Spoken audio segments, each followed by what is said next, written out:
Depuis quelques jours, le rejet de la proposition d'amendement de la Constitution ouvrant la voie au référendum au Bénin fait l'actualité. Reporter Bénin a tendu son micro à un expert en gouvernance qui nous donne sa lecture. Bon, le peuple dans un référendum a deux options, c'est oui ou non en principe.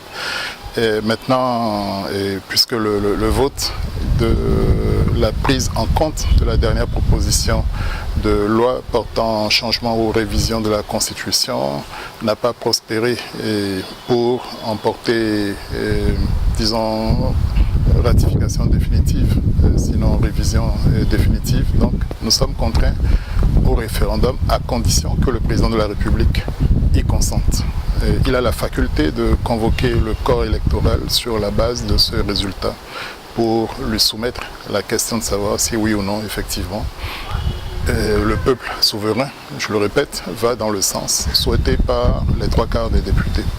Bon, il faut cependant être attentif à l'actualité au niveau de l'Assemblée nationale, dans la mesure où les députés ayant l'initiative de la loi, y compris de la révision de la Constitution comme des lois organiques, pourraient donc réviser la loi portant organisation du référendum.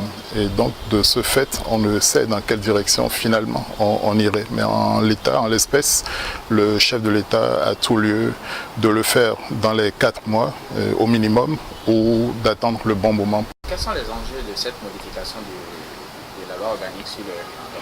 Non, les enjeux, c'est que ça lève quelques verrous manifestes pour ceux qui sont pressés d'aller à la révision définitive, étant donné qu'ils ont été bloqués aux 3/4 au lieu d'avoir les 4/5 qui auraient fait qu'on se serait passé du référendum. Alors il est possible que dans la loi organique déjà, les verrous liés au délai de convocation du corps électoral soit levé.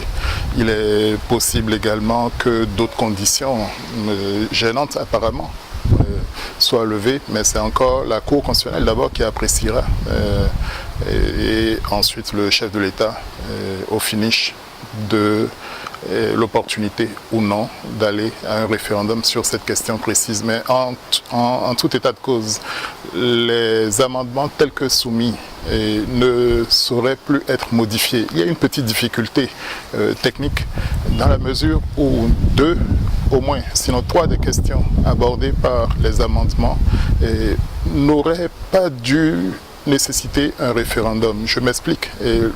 L'État du Bénin a ratifié nombre de conventions internationales liées à l'abolition de la peine de mort et à l'égalité des hommes et des femmes, par exemple, sans parler de ce que l'UMOA, dont nous sommes membres fondateurs à travers cette directive, mais à travers son acte constitutif, a recommandé ou a quasiment imposé la création de cours de comptes. Donc va se poser une question normative qui est de savoir si on est fondé encore à soumettre à référendum au peuple des traités ratifiés et déjà faisant pratiquement bloc de constitutionnalité, sinon devant être intégrés à notre constitution, pour ne pas dire étant supérieur à la constitution.